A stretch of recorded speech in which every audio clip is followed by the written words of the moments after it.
Good evening, students.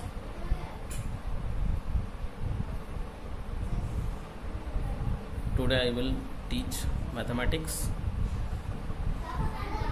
class 10th, chapter number 1, GST.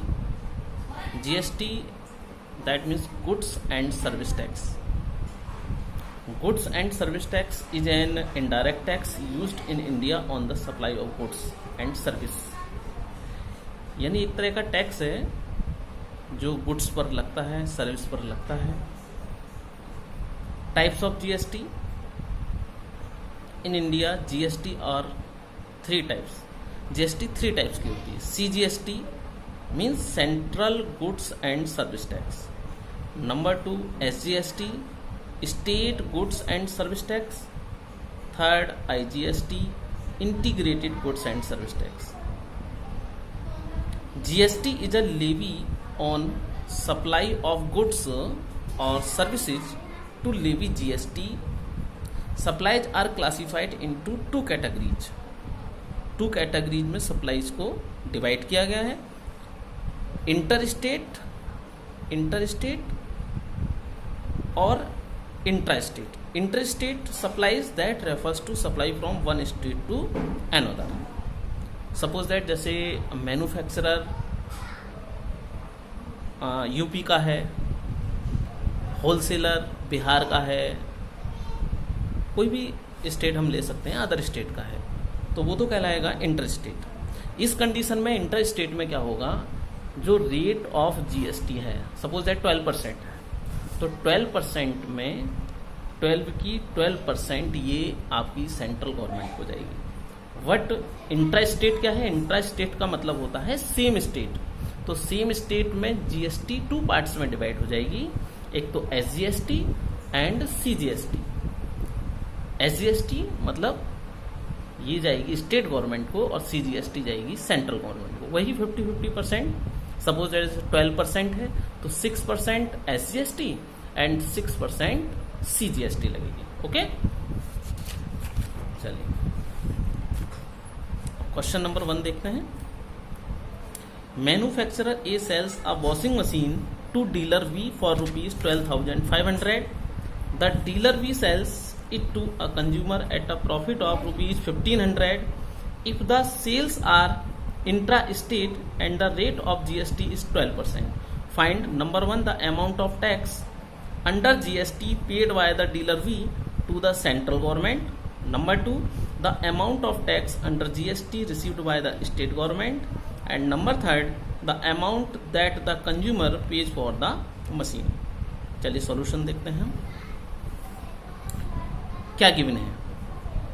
Given है the sales are intrastate. अब intrastate का mean समझ गए, सेम स्टेट की बात चल रही है यहाँ पर, और रेट ऑफ जीएसटी 12% है, तो दैट मीन्स सीजीएसटी 6% और एसजीएसटी भी 6%. अब सबसे पहले कौन दे रहा है, मैन्युफैक्चरर दे रहा है ना. तो manufacturer amount of GST collected by manufacturer A from dealer B. यानी जीएसटी कितनी कलेक्ट करेगा मैन्युफैक्चरर, क्योंकि मैन्युफैक्चरर डीलर को बेच रहा है, तो वो डीलर से कितना अमाउंट जीएसटी के फॉर्म में लेगा. तो सीजीएसटी 6% ऑफ ₹12,500. कैलकुलेशन कर ही लेंगे. 6 इंटू ₹12,500 अपॉन 100. 2 0 से 2 0 कैंसिल हो गए. 6 multiply 1 2 5 750. Same as SGST 6% of ₹12,500 as it is है, 750 ही ये आएगा. तो amount of input GST of dealer V, input GST of dealer V यानी input CGST and input SGST. Okay, तो डीलर वी की जो इनपुट सीजीएसटी हो गई वो 750 हो गई और इनपुट एसजीएसटी भी 750 हो गई. तो profit earn by dealer V. अब नेक्स्ट का है, उन्होंने क्वेश्चन में देखो, इधर क्वेश्चन में बोला है कि dealer V sells it to consumer at a profit of ₹1,500. मतलब डीलर वी जब वो सेल करेगा नेक्स्ट कंज्यूमर को, तो जितने का उसने परचेज किया यानी 12,500 है और प्लस 1,500, तो एक तरह से उसके पास सेलिंग प्राइस ऑफ मशीन जो आएगा डीलर वी का वो आएगा 12,500 प्लस 1,500, तो ये हो गया 14,000। तो the amount of GST collected by dealer B, अब डीलर बी कलेक्ट करेगा, वही रेट तो 12% है, तो 6% तो लगेगी सीजीएसटी, तो 6% of rupees 14,000, 6 into rupees 14,000 upon 100, 840 हो गया। एसजीएसटी 6% ऑफ रुपीज 14,000, ये भी 840 हो गया।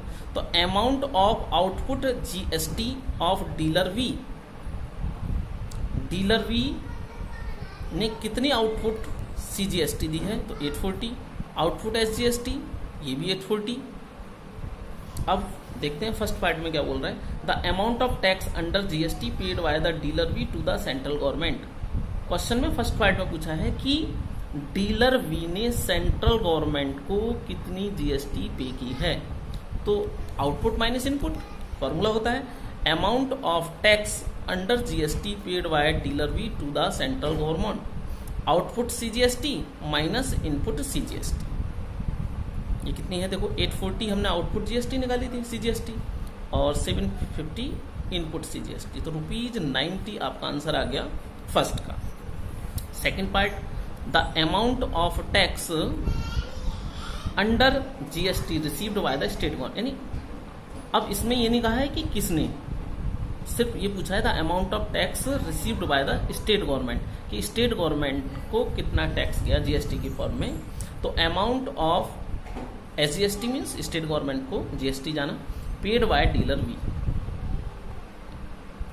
Output SGST minus input SGST, 840 rupees output SGST दिया है, अभी हमने कैलकुलेट किया था 840 रुपीज, माइनस 750 ये इनपुट एसजीएसटी था, यहाँ पर माइनस कर दें तो ये हो जाएगा आपका 90 रुपीज। अब यहाँ पर क्या बोला है, आपके क्वेश्चन में बोला था, अभी मैं बता रहा था आपको कि amount of tax received by the state government, ये तो नहीं कहा कि डीलर ए ने या डीलर बी ने, कुछ नहीं बोला ना, तो इसीलिए हमें ये फाइंड करना पड़ेगा amount of tax under GST received by the state government, SGST paid by A and SGST paid by B. अगर ये बोलता कि सिर्फ डीलर वी ने कितना दिया है, तो डीलर बी के लिए हम ये फाइंड कर चुके थे कि ₹90। अगर पूछता कि डीलर ए ने कितना दिया है, सॉरी मैन्युफैक्चरर ए ने कितना दिया है, तो मैन्युफैक्चरर ए के लिए हम निकाल देते हैं output SGST minus input SGST, no problem. तो फिलहाल तो यहाँ पर यह है कि कितना दिया, ओवरऑल कितना एसजीएसटी गया है, तो SGST paid by dealer paid by A plus SGST paid by B, दोनों को प्लस कर देते हैं, ₹750 प्लस ₹890, 840। ओके, अब थर्ड क्वेश्चन में आते हैं, the amount that the consumer pays for the machine. Amount बताइए कंज्यूमर ने कितना अमाउंट मशीन के लिए पे किया है। तो देखिए अभी हम देख रहे थे कि 14,000 का डीलर वी ने बेचा था, दैट मीन्स 14,000 का उसने खरीदा है, किसने खरीदा है, कंज्यूमर ने, लेकिन जीएसटी भी तो देगा। तो amount which the consumer pays for the machine, cost price of machine to consumer, तो कॉस्ट प्राइस तो अभी हमने आपको बताई थी 14,000 है, plus GST paid by consumer, तो ₹14,000 प्लस ₹840 प्लस ₹840, ये 2 बार दिया ना 840 का,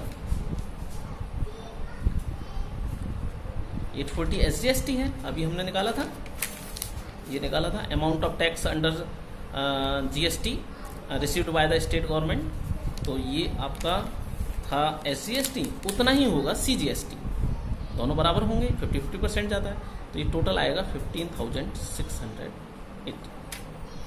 ओके।